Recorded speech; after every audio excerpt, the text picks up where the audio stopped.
আমাদের যে নির্বাচন এবং গণভোট অনুষ্ঠান হয়েছে, এর পরবর্তীতে এই বিষয়গুলো নিয়ে ওনারা আলোচনা করেছেন, পর্যালোচনা করেছেন।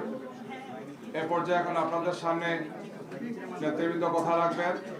আজকের এই প্রেস ব্রিফিং এ উপস্থিত আছেন বাংলাদেশ জামাত ইসলামীর আমিরে জামাত জনাব ডাক্তার শফিকুর রহমান, বাংলাদেশ খেলাফত মজলিসের আমির আল্লামা মামুনুল হক, এনসিপির আহ্বায়ক নাহিদ ইসলাম এবং অন্যান্য সব দলেরই শীর্ষ নেতৃবৃন্দ এখানে আছেন।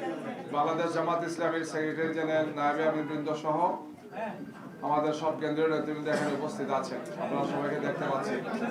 এই পর্যায়ে বাংলাদেশ জামাত ইসলামীর আমির ডক্টর শফিকুর রহমান 11 দলের পক্ষ থেকে তিনি আপনাদের সামনে বক্তব্য রাখছেন। জনাব ডক্টর শফিকুর রহমান।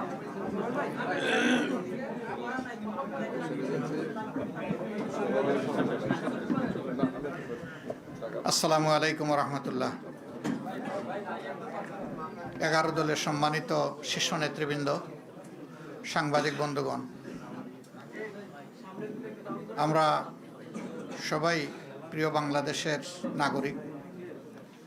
বহু প্রত্যাশিত দীর্ঘদিন নির্বাচনের অধিকার থেকে বঞ্চিত, ভোটের অধিকার থেকে বঞ্চিত জনগণ গতকাল স্বাচ্ছন্দ্যে স্বস্তির সাথে তারা ভোট দিতে চেয়েছিলেন। আমরা গতকাল রাত্রে আপনাদের সামনে আরেকবার হাজির হয়েছিলাম 11 দলের পক্ষ থেকে। আপনারা গতকাল যারা ছিলেন তারা তার সাক্ষী। আমরা বলেছিলাম যে বাংলাদেশে আমরা সুস্থ ধারার রাজনীতির পক্ষে এবং আমরা চাচ্ছি ইতিবাচক ধারার রাজনীতি করব। আর আমরা এও বলেছিলাম যে আমাদের বেশ কিছু পর্যবেক্ষণ আছে, আপত্তির জায়গা আছে, সেটাও আগামীকাল আপনাদের সামনে আমরা তুলে ধরব।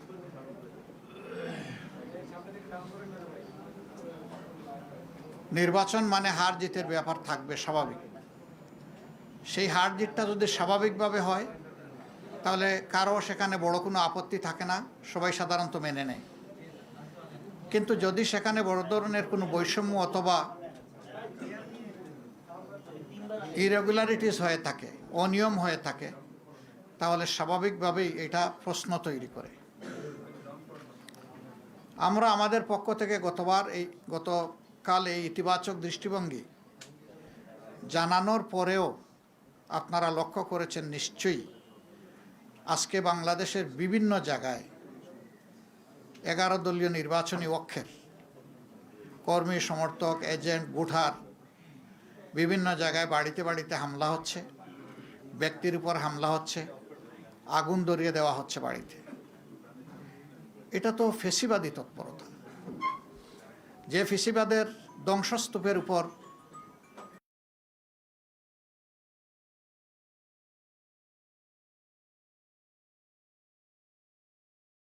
জাতির জন্য খুবই দুর্ভাগ্যজনক এবং এর সম্পূর্ণ দায় তাদেরকে নিতে হবে যারা এই ধরনের অপকর্মে লিপ্ত হবেন। আমরা চাইলেও যদি তারা ইতিবাচক দ্বারা রাজনীতি না চান, তাহলে আমরা জোর করে ইতিবাচক রাজনীতি করতে পারবো না। নির্বাচনে যারা সংখ্যাগরিষ্ঠ আসন পেয়েছেন, যেভাবেই পেয়ে থাকুন, এ ব্যাপারে আমাদের যথেষ্ট অবজারভেশন, আপত্তি আছে। দায় মূলত তাদেরকেই নিতে হবে। দেশে শান্তি শৃঙ্খলা রক্ষা করা হবে যদি তারা সরকার গঠন করেন, এটা তাদের দায়িত্ব। কিন্তু এখন এইগুলা কিসের আলামত? এখন এইগুলা বন্ধ করতে হবে। এখনো যদি বন্ধ করা না হয়, আমরা বাধ্য হব যে কোনো সিদ্ধান্ত নিতে। এবং আমরা নিরীহ দেশবাসী যারা ভালোবেসে একটা পরিবর্তনের পক্ষে গণভোটে হা বলেছেন এবং আমাদেরকে ভোট দিয়েছেন, সহযোগিতা সমর্থন করেছেন, আমরা তাদেরকে বলতে চাই, আপনারা যেমন আমাদের সাথে ছিলেন, আগেও আমরা আপনাদের সাথে ছিলাম, আজকে থেকে আরও শক্তভাবে আমরা আপনাদের সাথে থাকব ইনশাআল্লাহ।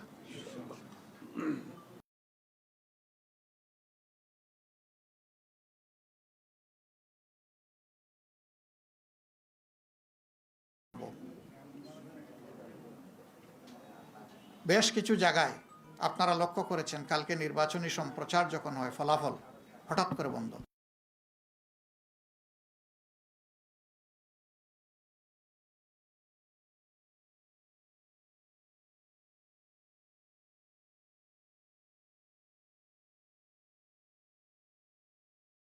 কষ্ট করে তাকে ছাড় দিয়ে নির্বাচিত ঘোষণা করা হয়েছে, যেটা অবাস্তব।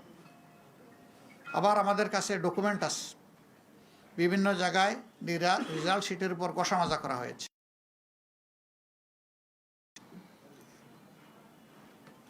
কিছু কিছু আসনে দ্বৈত নীতি অবলম্বন করা হয়েছে। নাসিরউদ্দিন পাটোয়ারির আসনের ব্যাপার আপনারা সবাই জানেন, এটা আমাকে বড় করে আর বলতে হবে না। সেখানে কি হয়েছে, সেন্টার দখল করে একজন নেতার আপনজনের নেতৃত্বে সেখানে যা হয়েছে তার সাক্ষী এই দেশবাসী, বিশ্ববাসী, আপনারাও। আমরা জেনেছি আপনাদের কারণে। বাংলাদেশ খেলাফত মজলিসের আমির আল্লামা মামুনুল হক সাহেব নাসিরউদ্দিন পাটোয়ারির ওখানে যে কারণে অন্য একজন প্রার্থীর পক্ষে ব্যালট অ্যাকসেপ্ট করা হয়েছে, ঠিক একই কারণ বিদ্যমান থাকা সত্ত্বেও মৌলানা মামুনুল হক সাহেবের পক্ষে এটা অ্যাকসেপ্ট করা হয়নি। তো এক দেশে কি দুই আইন চলবে? নির্বাচন কমিশন কি এক এক জায়গায় এক একটা আইনের প্রয়োগ করবে একই বিষয়ে? এটা এখন বিশাল প্রশ্নের ব্যাপার। আমাদের সেক্রেটারি জেনারেল সহ বেশ কিছু আসনে এই ধরনের ব্যাপার আছে। স্ব আসনে যাদের উপরে এই অন্যায় আচরণ করা হয়েছে, যাদের অধিকার জোর করে কেড়ে নেওয়া হয়েছে, আমাদের সিদ্ধান্ত তারা প্রতিকার চাইবেন। সুনির্দিষ্ট সময়ের ভিতরে যদি আমরা প্রতিকার পাই তাহলে এক কথা, কিন্তু যদি না পাই তাহলে এখানেও আমরা বাধ্য হব আমাদের পথ ধরতে। আমরা আশা করব নির্বাচন কমিশন শুভবুদ্ধির উদয় হবে এবং তারা ন্যায় ইনসাফ করবেন। না করলে দায় তাদেরকে নিতে হবে। আমরা এখনো বলবো, দেশকে আমরা ভালোবাসি, ভালোবাসার জায়গা থেকে আমরা দেশের শান্তি শৃঙ্খলা এবং দেশের ঐক্য চাই। আমাদের স্লোগানই ছিল ঐক্যবদ্ধ বাংলাদেশ। ঐক্যবদ্ধ বাংলাদেশে থাকতে হলে পরস্পরকে সম্মান করেই থাকতে হবে। এখানে কেউ রাজা নয় আর বাকিরা প্রজা নয়। এখানে কেউ মালিক নয়, বাকিরা তাদের অধীনস্থ নয়। এখানে সকলেই বাংলাদেশের একই সংবিধানের অধীনে সমান অধিকার তারা ভোগ করবেন। অতীতে ফ্যাসিবাদের বিরুদ্ধে আমাদের লড়াই হয়েছে। আমরা আশা করেছিলাম যে এই কালো অধ্যায়ের অবসান হোক, কিন্তু যদি আবার এটা ফিরে আসে আমরা লড়ে যাব, আমরা থামবো না ইনশাআল্লাহ। এখানে কোনো ছাড় দেব না। দেশের জনগণের, ফ্যাসিবাদ আমাদের বিরুদ্ধে না, ফ্যাসিবাদ দেশবাসীর বিরুদ্ধে। ফ্যাসিবাদের ডেমোক্রেসি, একটা গণতন্ত্রের বিকাশ ঘটে না। সারা বিশ্ব থেকে এখানে পর্যবেক্ষকরা এসেছিলেন, তারা সময় দিয়েছেন, ঘুরেছেন, দেখেছেন।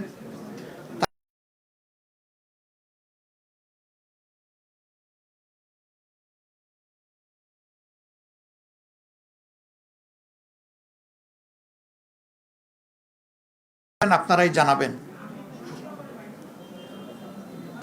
সম্মানিত বন্ধুগণ, আমরা চাই দেশে পুরানো ধারার সেই কালো অধ্যায়ের রাজনীতি আর না হোক, নতুন ধারার সুস্থ রাজনীতি চালু হোক। এবং এখানে সবাইকে দায়িত্বশীল আচরণ করতে হবে। দায়িত্ব জ্ঞানহীন কোনো আচরণ জাতি দেখতেও চায় না, সহ্যও করবে না। আমাদের তরুণ সমাজ যারা বুকের রক্ত দিয়ে, জীবন দিয়ে আমাদের উপরে এই আমানত রেখেছে, আমরা কথা দিচ্ছি, আমরা নির্বাচনের আগে যা বলেছি তা বাস্তবায়ন না হওয়া পর্যন্ত আমাদের লড়াই অব্যাহত থাকবে। আমাদের নারী সমাজের অধিকার এবং তাদের নিরাপত্তা নির্বাচনের আগে বিঘ্নিত হয়েছে। আমরা তাদের অধিকার নিরাপত্তার পক্ষে লড়ে যাব, আমরা ছাড় দেব না। আমরা বাংলাদেশের প্রত্যেকটি নাগরিকের পক্ষে আছি। আমরা কোনো দলের পক্ষে নয়, গোষ্ঠীর পক্ষে নয়। আমাদের অবস্থান আপামর জনগণের পক্ষে। এই জায়গা থেকে চুল পরিমাণ সরার আমাদের কোনো সুযোগ নেই।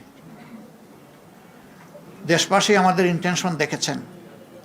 আমরা গতকালকেই বলেছিলাম, আমাদের ভদ্রতাকে, ইতিবাচক দৃষ্টিভঙ্গিকে কেউ যদি দুর্বলতা মনে করেন, তারা নিজের উপরে জুলুম করবেন।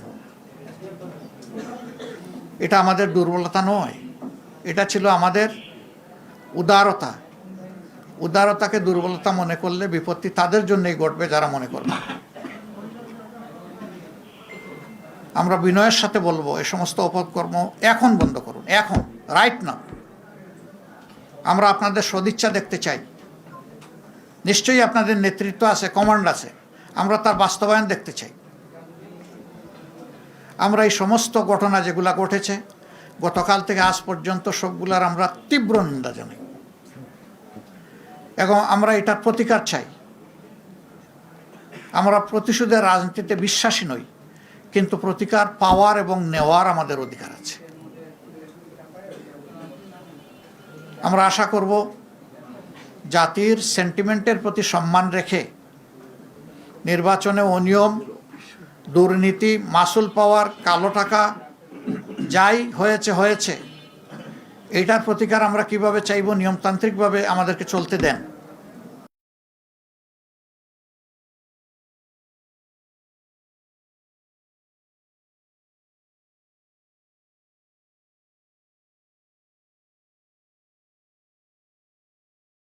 ঋণ খেলাফি, তাদেরকে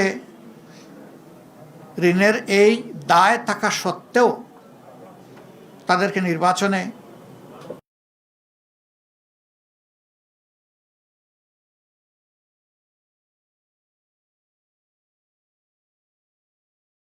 এর বিরুদ্ধে আমাদের প্রতিবাদ অব্যাহত থাকবে। নির্বাচন কমিশনকে আমরা অনুরোধ জানাবো, আরপিও যেটা খাবার করে না, এরকম যারাই নির্বাচিত হয়েছেন তাদেরকে মেহরবানি করে তাদের ফলাফল স্থগিত রেখে এই ব্যাপারে আগে সুরাহা করুন, তারপরে আপনারা আগান। দ্রুত সুরাহা করলে দ্রুত গাইতে পারবেন, কোনো সমস্যা নাই, আমরা সহযোগিতা করব। কিন্তু এর সুরাহা হওয়া উচিত। যারা এই ঋণ খেলাপি হয়েছেন, এটা এক ধরনের অপরাধ। তাদেরকে আরপিওর আন্ডারে সুযোগ দেওয়া হয়েছে, সেইটা তারা গ্রহণ করেন নাই। তারা গ্রহণ করলে আমাদের আজকে এই কথাগুলো বলার দরকার হতো না। অনেকে ঋণ খেলাপির তথ্য গোপন করেছেন, সেইটাকে অবলীলায় এড়িয়ে যাওয়া হয়েছে। দৃষ্টি আকর্ষণ করা সত্ত্বেও ক্ষেত্রবিশেষে সেইগুলো আমলে নেওয়া হয়নি। স্পষ্টভাবে এটা আরপিওর ভায়োলেশন, আমরা সেই ভায়োলেশন দেখতে চাই না। সাংবাদিকরা আমরা মনে করি সত্যের পক্ষে অবস্থান নেবেন, সংবাদ জগৎ ন্যায়ের পক্ষে নেবেন।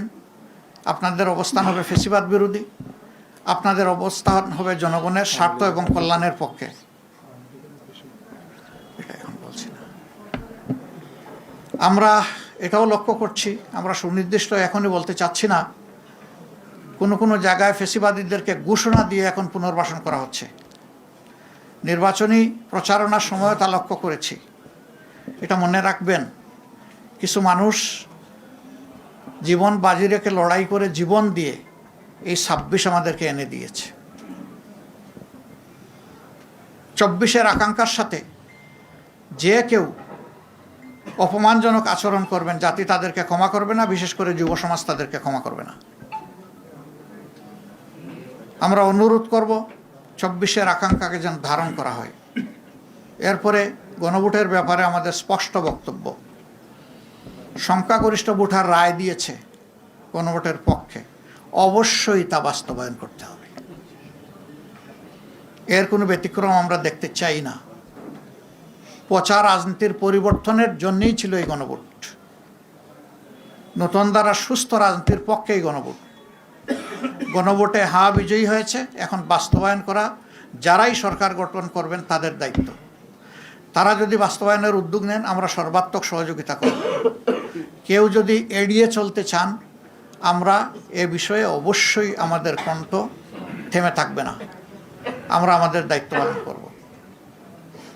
বন্ধুগণ, যে সমস্ত আসনে ভয়াবহ অনিয়ম হয়েছে, আমাদের পক্ষ থেকে নিয়মতান্ত্রিকভাবে আমরা তার প্রতিকার চাইব। কিন্তু হাস্যস্কর, এত কিছু করার পরেও একটা পক্ষ তারা সন্তুষ্ট হতে পারছেন না। ভোট কেড়ে নেওয়া, তারপরে রেজাল্টে বিভিন্ন ধরনের মেকানিজম প্রয়োগ করা, এখন আবার সেই সিটগুলোর বিরুদ্ধে অনেকে নূতন কসরত শুরু করেছেন। কি চাচ্ছেন আপনারা? জাতির সামনে পরিষ্কার করে বলে দেন। এই প্রক্রিয়া যদি বন্ধ না হয় তাহলে আমাদের কি করার থাকবে? যারা এই ধরনের কাজ করবেন দায় তাদেরকে নিতে হবে। আমরা আবারও বলবো, দেশকে ভালোবাসি, আমরা ইতিবাচক ধারার রাজনীতি চাই। আমাদেরকে ইতিবাচক ধারার রাজনীতি থেকে কেউ যেন বঞ্চিত না করেন, বঞ্চিত করলে দায় তাদের। আল্লাহ আমাদের সহায় হন। এখানে আমার সহকর্মীরা আছেন, নাহিদ ইসলাম আছেন, তিনি যদি কিছু সাপ্লিমেন্ট করতে চান আমি তাকে ওয়েলকাম করব। এরপরে আল্লামা মামুনুল হক সাহেব আছেন, তিনিও যদি কিছু সাপ্লিমেন্ট করতে চান তাহলে তাকে ওয়েলকাম করব। নাহিদ কিছু বলবো? বলো না, বলো দিয়ে তোমাকে যখন আমি ইনভাইট করেছি তুমি যা ভালো মনে করো তাই বলো। আসসালামু আলাইকুম প্রিয় সাংবাদিক ভাই বোনেরা এবং প্রিয় দেশবাসী।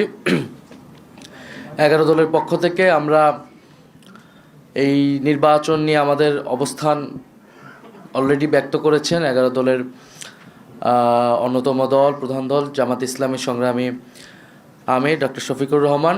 আমাদের অবস্থান খুবই সুস্পষ্ট। এই নির্বাচনে সুস্পষ্টভাবে ফলাফলে কারচুপি হয়েছে। ভোট সুষ্ঠু একটা পর্যায় পর্যন্ত সুষ্ঠুভাবে হয়েছিল, আমরা সেটাকে স্বাগত জানিয়েছিলাম। কিন্তু ফলাফল যখন ঘোষণা করার সময় হয়েছে, ওই সময়টাতে স্পেসিফিক অনেকগুলো আসনকে টার্গেট করে, আপনারা দেখেছেন বাংলাদেশ খেলাফত মজলিসের আমির আল্লামা মামুনুল হক ঢাকা 13, সেই আসন, ঢাকা 8 আসন, বাংলাদেশ জামাত ইসলামের সেক্রেটারি জেনারেলের আসন, এরকম স্পেসিফিক কয়েকটা আসনকে টার্গেট করে সেটার ফলাফল পরিবর্তন করে দেওয়া হয়েছে। কেন্দ্রগুলোকে দখল করে, সেই কেন্দ্রে জোর করে, প্রশাসনকে ব্যবহার করে সেই ফলাফল পরিবর্তন করা হয়েছে।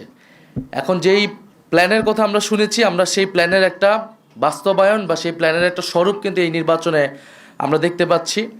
এবং এই ধরনের ফলাফল কারচুপি করে যারা পুরনো আমলে আওয়ামী লীগ যেইভাবে নির্বাচন করেছে, সেই ধরনের প্রচেষ্টা আমরা যাদের ভিতর দেখতে পাচ্ছি, তারা কিভাবে রাষ্ট্র পরিচালনা করবে, কীরকম দেশ পরিচালনা করবে, সেটা নিয়ে জনগণের মধ্যে প্রশ্ন এসেছে। এবং নির্বাচনের পরদিনই যারা তাদের প্রতিদ্বন্দ্বীদের উপরে হামলা, সারা দেশে নির্বিচারে বাড়িঘরে হামলা, আগুন লাগানো, হুমকি এবং এলাকা ছাড়া করতেছে, তাদের কাছে এই দেশের জনগণ, এই দেশের মানুষ কিভাবে নিরাপদ থাকবে সেটা নিয়ে প্রশ্ন এসেছে। এবং সেটার জন্য আমরা 11 দল কিন্তু ঐক্যবদ্ধ হয়েছি।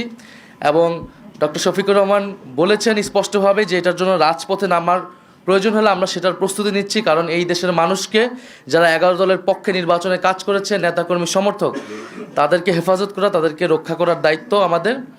আরেকটি কথা আমি বলতে চাই, আমরা জনগণকে অভিবাদন জানাই যে জনগণ এত প্রতিকূলতার মধ্যেও 11 দলের পক্ষে ভোট দিয়েছেন, 11 দলের পক্ষে বিজয়ী হয়েছেন। অনেকেই অনেক কারচুপি করে তাদের বিজয় আটকানো যায়নি। আপনারা দেখবেন যে গণভোটে কত পার্সেন্ট ভোট পড়েছে? 60% ভোট পড়েছে, 60+ ভোট পড়েছে। এই নির্বাচনে কিন্তু সুস্পষ্ট দুইটা পক্ষ ছিল, একটা সংস্কারের পক্ষ, পরিবর্তনের পক্ষ, যারা সংস্কার চায়, গণতন্ত্র চায়, চাঁদাবাজি বন্ধ করতে চায়, দুর্নীতি লুটপাটের বন্ধ করতে চায়, বিচার এবং সংস্কার চায়, আধিপত্য তো বিরোধিতা চায়। আরেকটি পক্ষ যারা পুরনো বন্দোবস্ত, পুরনো রাজনীতিকে প্রতিনিধিত্ব করেছে, যারা 72-এর সংবিধানকে চেয়েছে, যারা পুরনো যত ধরনের রাজনীতি আছে, যারা ঋণ খেলাপিদেরকে প্রশ্রয় দিয়েছে, যারা লুটপাট দুর্নীতি, সেই একই রাজনীতি করতে চায়। ফলে জনগণ ব্যাপকভাবে যেই 60%-এর বেশি, 60+ সংস্কারের পক্ষে তারা ভোট দিয়েছে, সেই একই জনগণ কিন্তু 11 দলের পক্ষেও ভোট দিয়েছে। কিন্তু শেষ মুহূর্তে এই 10%-এর মতো ভোট কিন্তু কারচুপি করা হয়েছে, ফলাফলে কারচুপি করা হয়েছে। নাহলে এই পুরো ভোটটাই 11 দলের পক্ষেই আসতো। শেষ মুহূর্তে 11 দলের অনেক গুরুত্বপূর্ণ নেতাকে এবং প্রার্থীকে হারিয়ে দিয়ে ক্ষমতা নিয়ে নেওয়ার চেষ্টা করেছে। এবং আমরা নির্বাচন কমিশনে সেটা সুস্পষ্টভাবে এই অভিযোগ জানানো হবে, প্রার্থীরা জানাবে যাদের, এবং নির্বাচন কমিশন সেখানে কি ভূমিকা পালন করতেছে, তাদের অবস্থান কি, এর উপর নির্ভর করবে আমাদের নির্বাচন নিয়ে চূড়ান্ত অবস্থান। ধন্যবাদ সবাইকে। জি আসেন। জি, আসসালামু আলাইকুম রহমতুল্লাহ। আমরা এই যে নির্বাচন গতকাল হয়ে গেল, এখানে ব্যাপক মানুষের উৎসাহ এবং উদ্দীপনা সহ উপস্থিতিতে আমরা স্বাগত জানিয়েছি এবং বাংলাদেশ স্থিতিশীল হবে সেই প্রত্যাশা আমরা ব্যক্ত করছি। স্বাভাবিকভাবেই স্থিতিশীলতার জন্য যারা এই মুহূর্তে বিজয়ী ঘোষণা করা হয়েছে, যাদেরকে বাংলাদেশের স্থিতিশীলতা রক্ষা করা তাদের প্রধান দায়িত্ব, তারাই যদি দেশকে অস্থিতিশীলতার দিকে ঠেলে দেয় তাহলে দেশের জন্য সেটা হবে সবচেয়ে হতাশাজনক বিষয় এবং উদ্ভূত পরিস্থিতির জন্য সম্পূর্ণ দায় তাদেরকেই নিতে হবে। আমরা অত্যন্ত দ্ব্যর্থহীন ভাষায় বলতে চাই, জুলাই বিপ্লবের চেতনাকে যদি ধ্বংস করার চেষ্টা করা হয় তাহলে সেখানে আমরা আনকম্প্রোমাইজ থাকব। আমরা কোনো নমনীয়তা এবং কোনো ধরনের কম্প্রোমাইজ জুলাই বিপ্লবের চেতনার ক্ষেত্রে আমরা করতে পারবো না। কাজেই সকল মহলকে আমরা সেই বিষয়ে আমরা স্পষ্ট বার্তা দিতে চাচ্ছি। তারপরে ইলেকশনটার যে বিষয়ে আমরা আমাদের গতকাল থেকে আজকে বলে আসছি আমরা, যে আমরা তো আমাদের ইতিবাচকভাবেই আমরা ব্যক্ত করতে চাচ্ছি প্রতিক্রিয়া, কিন্তু পরিষ্কার যে ইলেকশনটা তো একটা সময় পর্যন্ত অথবা ভোট গ্রহণ হওয়া পর্যন্ত মোটামুটি দৃশ্যমান রাখা হয়েছে, কোনো গণ্ডগোল যেন না হয়। কিন্তু ভোট গণনা শুরু হওয়ার পর থেকেই আমাদের কাছে একেবারেই দিবালোকের ন্যায় স্পষ্ট যে ভোট গ্রহণটা যেভাবে হয়েছে, ভোট গণনাটা তার সম্পূর্ণ উল্টোভাবে হয়েছে এবং সেখানেই আগামীর বাংলাদেশের ভাগ্য এবং মানুষের জনরায়ের প্রতি চরমভাবে অশ্রদ্ধা প্রদর্শন করা হয়েছে, অসম্মান করা হয়েছে। এটা যারা করেছেন বাংলাদেশের কাছে তাদেরকে দায়ী থাকতে হবে ইনশাল্লাহ। এবং ইতিহাস বারবার ফিরে আসে, বাংলাদেশের মানুষ তাদের এই ব্যালটের অধিকার অবশ্যই তারা উদ্ধার করে ছাড়বে ইনশাল্লাহ, সেই প্রত্যয় আমরা ব্যক্ত করছি। জি, ধন্যবাদ। আলহামদুলিল্লাহ, দীর্ঘক্ষণ ধরে আপনারা আছেন, সবাইকে ধন্যবাদ জানিয়ে আমরা দেশবাসীকে কৃতজ্ঞতা আদায় করতে চাই যে সকল ধরনের হুমকি ধমকি অত্যাচার জুলুম নিপীড়ন অগ্রাহ্য করে দেশবাসী যেভাবে আমাদের পাশে দাঁড়িয়েছিল, আমরা রিয়েলি অভিভূত, তাদের কাছে কৃতজ্ঞ। এবং দেশবাসী আপনারা যেহেতু আমাদের পাশে দাঁড়িয়েছেন দেশের স্বার্থে, জনগণের স্বার্থে, আমরা আবার অঙ্গীকার ব্যক্ত করছি আমরা খুবই দৃঢ়ভাবে আপনাদের সাথে থাকব এবং আপনাদের কোনো অধিকারের সাথে আমরা কম্প্রোমাইজ করব না। অধিকার আদায় করাই হবে আমাদের নৈতিক দায়িত্ব। এ লড়াই আমাদের অব্যাহত থাকবে ইনশাল্লাহ। সংশ্লিষ্ট সকলকেই আমরা আন্তরিক ধন্যবাদ জানিয়ে এখানেই শেষ করছি। আসসালামু আলাইকুম। আজকে আর কোনো প্রশ্ন নিচ্ছি না, আমরা আজকে নিচ্ছি না কোনো প্রশ্ন। Thank you. আসসালামু আলাইকুম।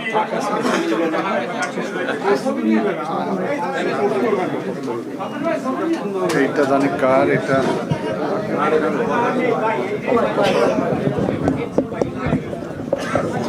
পরে খুঁজে পাবে না এই জায়গাটা।